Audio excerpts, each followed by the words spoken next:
Okay. Well, how about you start by just telling us a little bit about who you are to begin here for the kids? Okay, well, I'm Miss Owens' uncle, and I live in Las Vegas, Nevada. Been a school teacher for 16 and a half years.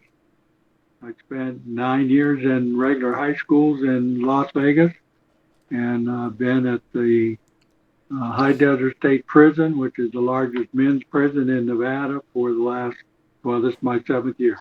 Oh So man, it's a long time. It's almost as long as I've been teaching. uh, I teach social studies, and at the prison, I teach every social studies subject that we can find, and teach them all at the exact same time. So, Does that just uh, include like high school curriculum, or is that also like middle grades, elementary kind of stuff? no, just high school, Just high high school. school. Working with high school credits, trying to get high school diplomas. Okay, so we'll just go ahead and go through some of the interview questions here. Why did you decide to take a prison teaching job? That seems kind of a little off the beaten path. Yeah, it wasn't anything that I planned or imagined, but a, a principal that I worked with, or the principal at the prison school, I had worked with at the regular high school. He was my assistant principal, and he had an opening at the prison and asked me if I wanted to go work there. I went up and toured through the school and watched what was going on, and I saw I saw students, inmate students, who were like really applying themselves, and I thought, wow, I could do this. I would like to do that. So um, it's different. Uh, School for an inmate, it's the best part of their day.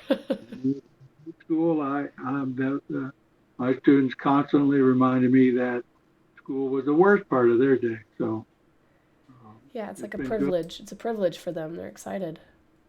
Yeah. So when you decided you wanted to take this path, what were some of the extra steps that you had to go through? Like, what did that look like to be a teacher in a prison? Well, this particular school is part of the normal school district here in southern Nevada, and so this is just an adult ed Mm-hmm. school for them, under them. So I'm working for the same people that I was working for when I was in a regular high school.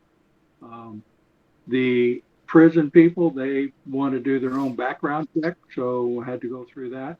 And then before they would let me set foot in the prison, then I had to go through an orientation where it's like 4 hours long, where they walk through everything we can and can't do. And we actually, all of us, have to do that orientation every year. So they don't want us to forget where we are. So, All the different rules and stuff. Yeah, I can imagine. What do you think is the rule that they stress the most, probably? well, they don't want us to break any rule, right? Yeah.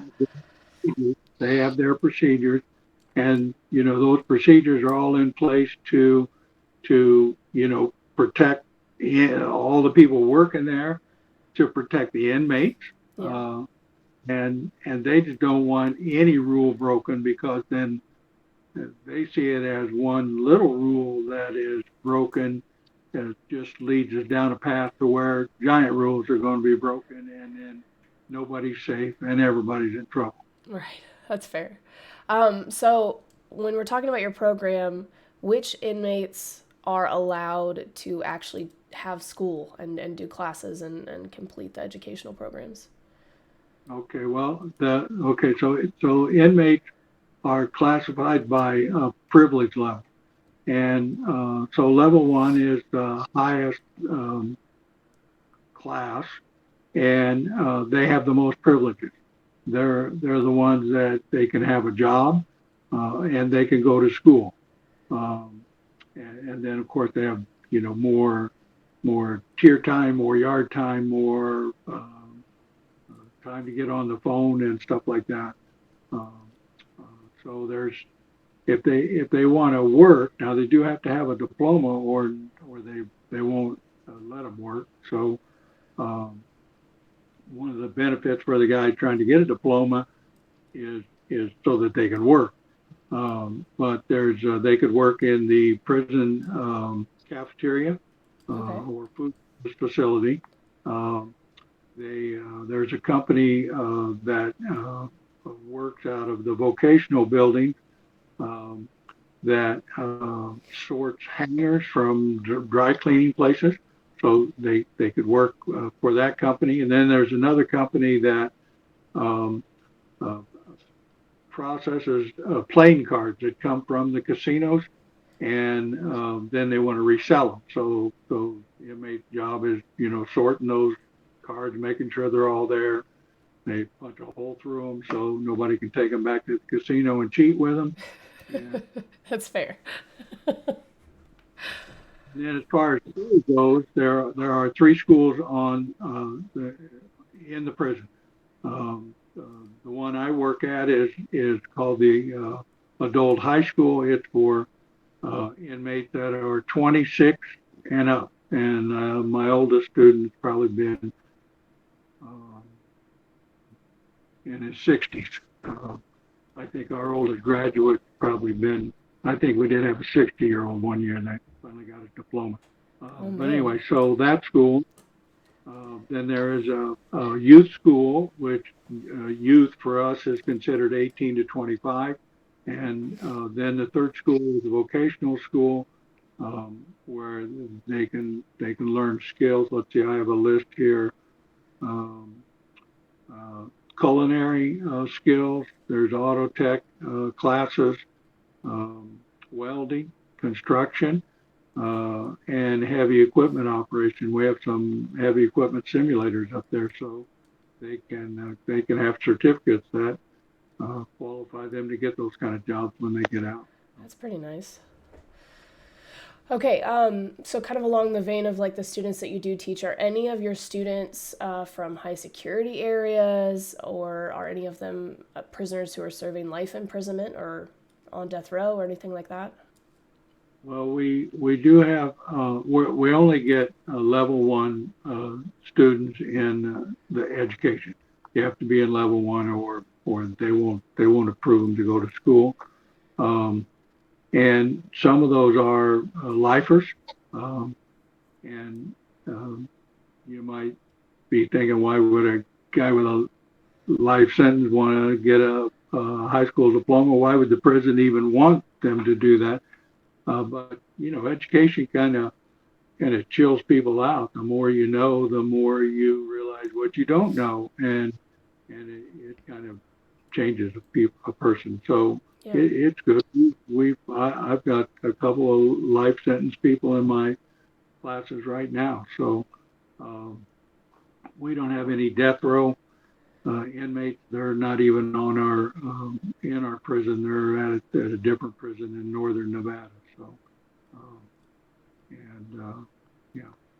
yeah, and you said that the diplomas, if they pass certain certificates and stuff, it allows them to get different jobs in the prison. Is that the case? So like a Yeah. life imprisonment individual could get a diploma and get a different job, maybe Well, okay, so you can only get a job if you have a if you have a diploma, diploma. Okay. and they won't they just won't hire them if they don't have a diploma. So So yeah, yeah, that would make sense. Then it would help them do other things in the prison that maybe they couldn't do otherwise. Are they? I mean, I know they don't have much else to do, but when they're in their classes with you, do they seem like they're ready to learn, excited to learn, really eager to be in the classroom with you? well, yes, yeah. So not they're out of their cell, right? Yeah. So um, and uh, we only get students who apply and want to come to school. So the ones we have are actually there. Um, And you want to have a conversation? Okay. Um, anyway, I only have students that want to be there, Yeah. um, and so they're pretty engaged. They, the goal is to get them either a GED or a high school diploma, and depending on how many credits they have when they walk in the door, it really determines the path that we take them on. We will even say somebody without hardly any credits, which we get a lot of that, we'll work them towards getting a GED certificate Mm-hmm. because the scores they get on a GED, and a GED is a high school equivalent certificate. Um, Depending on the scores they get on taking those tests, they can waive some of the credits that they need towards a diploma, Mm-hmm. and so then we'll work them towards a diploma. And uh, they're not necessarily the most skilled. A lot of them, they've never done. A lot of them have never done well at school, Right. and so once a big part of our job is showing them that it's possible, that they can actually do it. We show them how to do it, um, and once they figure out, oh my gosh, I can do this, then the lights go off and they just kick it into high gear. So yeah. Yeah, that's good. Do they ever get to collaborate or work together, or is it just like an individual study? So an adult high school, an adult education school is a little different than a normal high school. In a normal high school, there's two requirements. Well, one, you need to show mastery. The student needs to show mastery. You got to show that you know the material, and two, you have to spend a certain amount of time in the classroom, right? Yeah. Uh, uh, they won't let you walk in the door the first day, pass the class, and then go to a different class, right? Okay, Right. but in adult ed, that's exactly what we do. We don't care about seat time. We are only concerned about do you know the material? Can you pass the course test? And so that's how we work. And some people show up in my classroom, need a U.S. history credit, and I talk to them a little bit, see how much U.S. history they think they know, and I'll let them go take the semester test.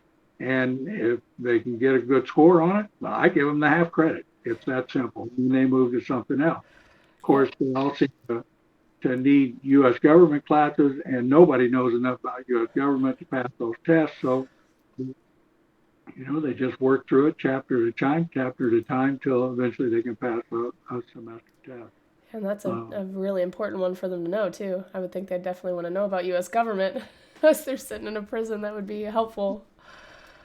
it's the toughest class that they have to get through. So, Yeah. um, and so anyway, I have like 20 to 30 students at a time in my room, and I'm teaching up to 7 different subjects in there, and each person is in a different place. First semester, second semester, chapter 10, chapter 28. So really, I've got 20 or 30 individual students working on stuff. So it's rare that when two of them are in the same place long enough that they could work together. Right. Um, I do have a lot of occasions where somebody who's been in my room for, say 4, 5, 6 weeks, and has passed like U.S. history semester one, and then we have some new person come in who's maybe struggling with the early chapters of U.S. Those students that have been through it will help the students that Mm-hmm. are new and trying to get their uh, find their rhythm. So How long that do they does it. spend with you throughout the day? We have two different groups of students. We have morning students and we have afternoon students. They're not the same people, and we have each of them for about 3.5 hours um, each. So each morning and afternoon group does two classes in that time period. So it's kind of like a block schedule. and they focus on just two subjects, two classes. And our thought there, we used to do four classes in that time, and there's too much hall time and all that kind of stuff. So we found two classes allows them to focus, get their credit, find a new class, and progress. So Makes sense. Um, I don't know if they make this something that you're aware of, but what are some of the offenses that many of your students are incarcerated for having committed? Is that something that are you available to know that, or well, yeah, I mean I could do that, but I don't want to know, right? And right, there's a couple of reasons. There's a couple of reasons why I don't want to know. Um, the, the biggest concern that prison administration has for anybody working in a prison is that we would become compromised, and for a person to become compromised, that means that uh, we will help an inmate break rules, right? right, Um, and it usually starts small, and like say an inmate might see that I have some extra food in my lunch box, um, and ask for it. Well, that inmate knows I'm not supposed to give it to him. I know I'm not supposed to give it to him, but I might feel sorry for him, give it to him. And so now I've broken a rule. And actually, that inmate could turn me in, and maybe at that point I wouldn't necessarily be thrown off the yard, put out of the prison, but it's a black mark on me. But they don't want to turn me in at that point, right? Because they're trying to reel me in. right, So they keep getting me to break more and more rules till eventually, they have me in a position where if I don't do what they want, I'm going to lose my job, right? right, And then the asks become bigger and bigger to the point that now, I'm a criminal just the same as they are. So so the prison, the administration knows this, and it's their biggest worry. So one of the things that they talk to us about in an orientation is how to avoid being compromised by an inmate. And one of the biggest ones is you never talk to them about anything personal, and they are not supposed to ask you any personal questions. And they can get in trouble for doing that. So asking an inmate what they're in for, that falls into personal communication. I don't need to know that, right? right, I mean, my focus is supposed to be on the classwork that they're there to work on, and that I'm there to help them with. Um, so you just avoid those kind of conversations. The other reason I could go online and look them up because their convictions are public record, but um, I don't don't want want to to know. know. Yeah, I influence how I treat them. And, to me, they're all just students, and that's how I want to keep it. And I can work with them, and I don't have to know about any of the horrible things that they might have done. right, yeah. Um, I'm gonna go ahead and skip number 13 and move on to 3. So, is it ever hard saying goodbye to students that you maybe have spent weeks and weeks working with, getting them to pass classes, and then they're done, they've graduated, and you don't see them anymore? Well, not really. I mean,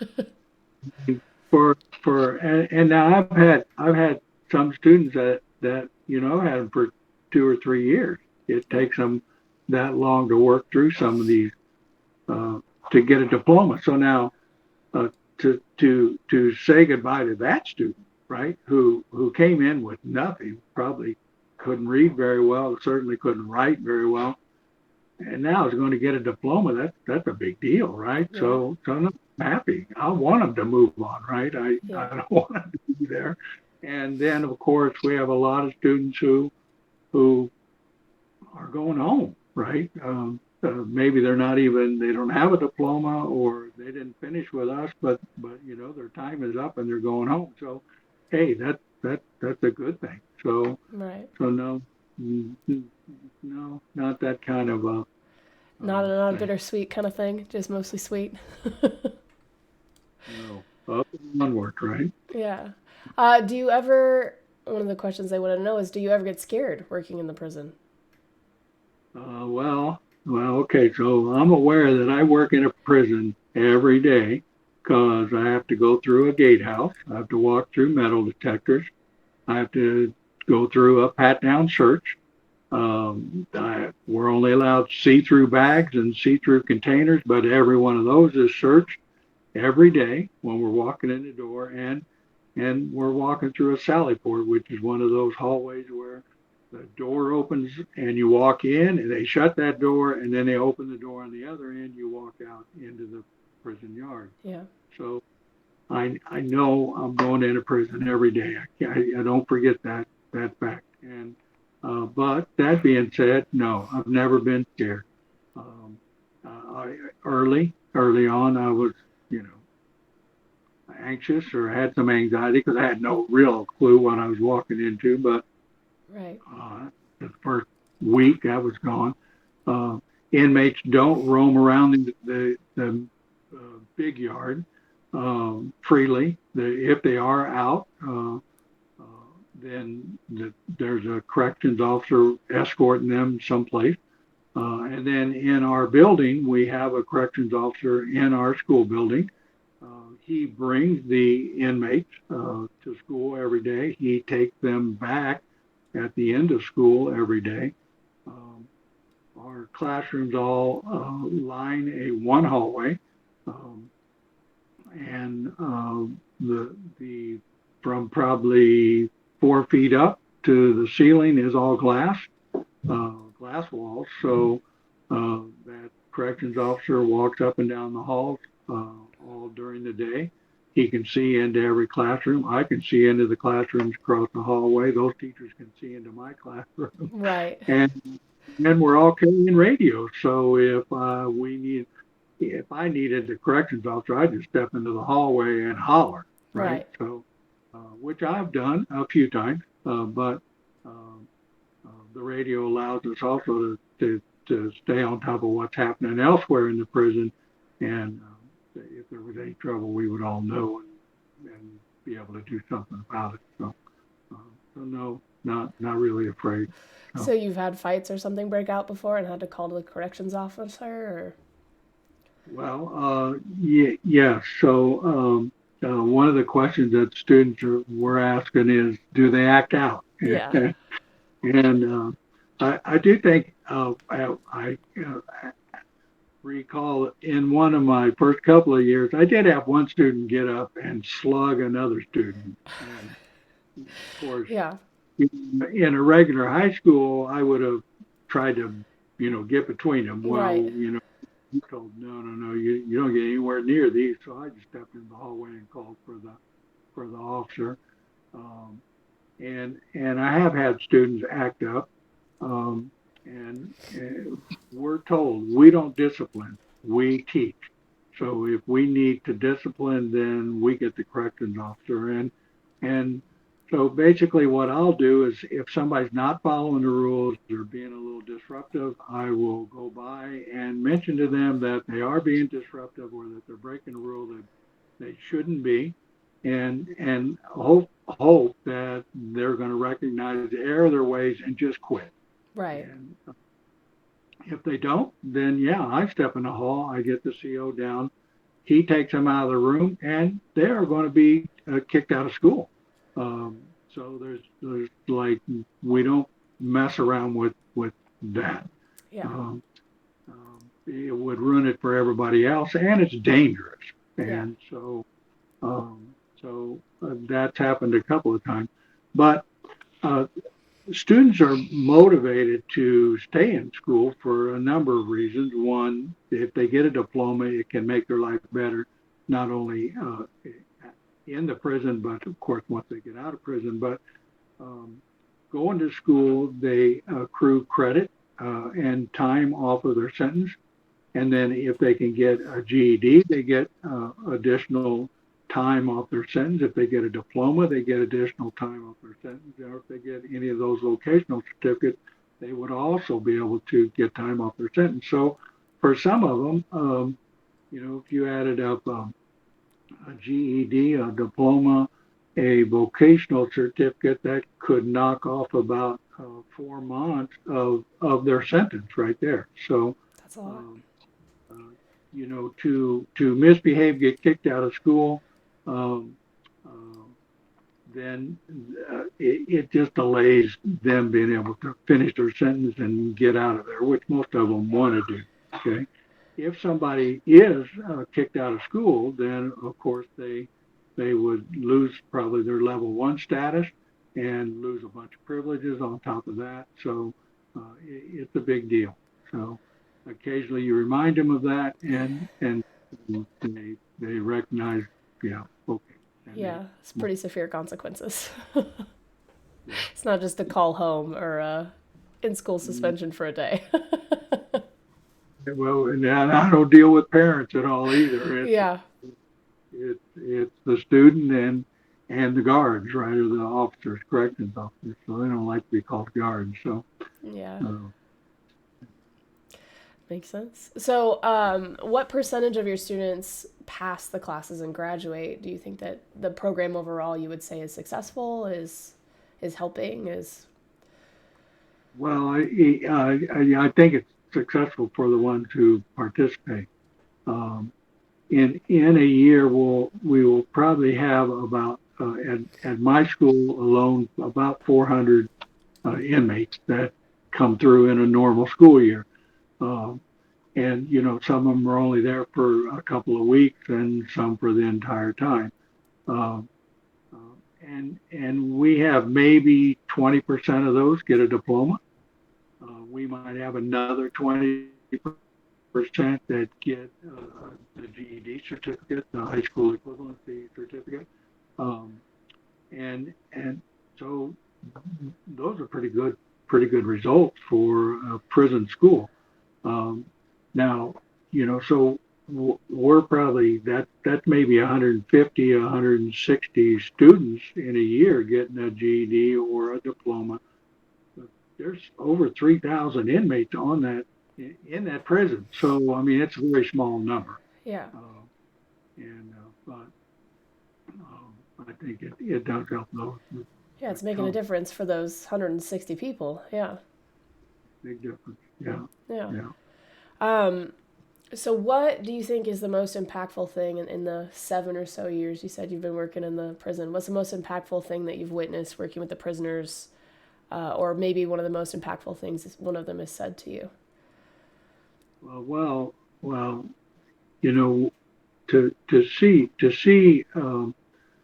they all show up and they're not quite sure that they want to be there. They're not quite sure. I mean, yeah, it's a good idea, but then once you get in the building and then none of them have been successful in a school setting, so I'm sure it's flooding back to them that they hated school, Yeah, right?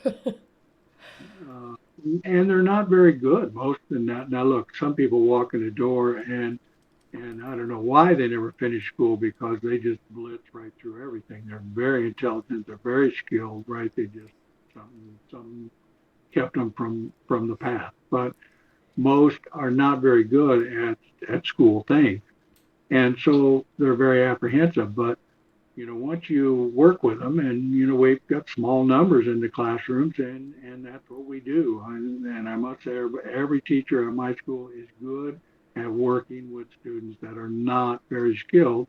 Then once once you show them that hey, this is possible, and you can do this, then you just see their confidence grow with every test they pass, and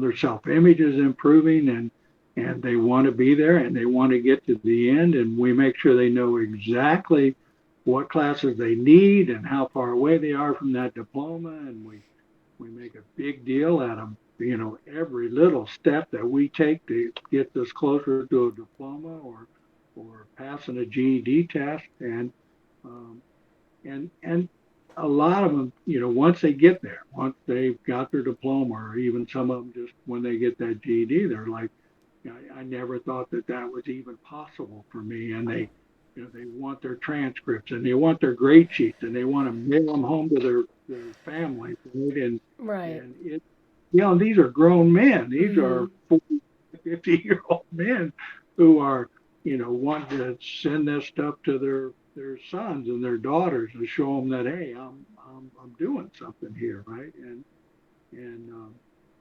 so I mean that to me that's a pretty satisfying thing to know that I'm a part of that for them, right? And Yeah. I mean they're very appreciative. Um, about 5 or 6 or 7 times a year, I'll have a student come up and ask me, "Hey, why are you here?" And asking me, right? Because I'm a really good teacher, right? I really know how to teach, how to figure out how each person needs to learn. And and so I know they're asking me, what did I do? Because I'm too good a teacher to be here in this prison school, right? Yeah. And I just tell them, hey, I think I'm a pretty good teacher. It's like being a good chef, and I like to go where people want to eat, and you guys want to learn. So hey, it's a perfect fit, right? And so I take that as a compliment whenever I hear them ask me that. What are you doing here? I never, so, You know what you're doing. What are you doing here? That's funny. So I'm sure it's happened, but have any of the inmates that have graduated from your program returned to prison for other offenses, or I don't know, messed up their parole and ended back with you yeah, again? it happens, and I can probably think of at least 10 where we sent them out. We knew they got their diploma.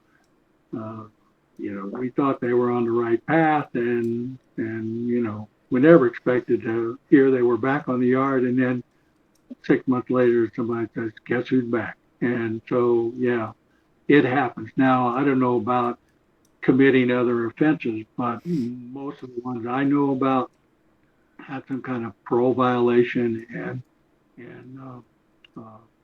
and they're back, right? And of course they're done with school, so we don't see them. Right. But, the grapevine, we hear they're back, and it's disappointing, and I'm sure it's disappointing for them. So, but all you can do is hope, right? So. Yeah. Yeah. So if they do that, do they come back at a level one for like a parole violation? Well, I mean, everybody who walks in is walking in at the lowest level is a level 3, um, and they have to work themselves back up to level 1. Um, but we wouldn't see them in school. Most of those that I know about were graduates, right? Mm-hmm. And so we wouldn't see them. Now they might see them in the vocational school because then that's above that can be part of getting a diploma, but it could also be for students who have a diploma and are trying to get those kind of skills or certificates. So, Makes sense. All right. So kind of to wrap up here with this last question, I know the kids really wanted to talk about this specifically.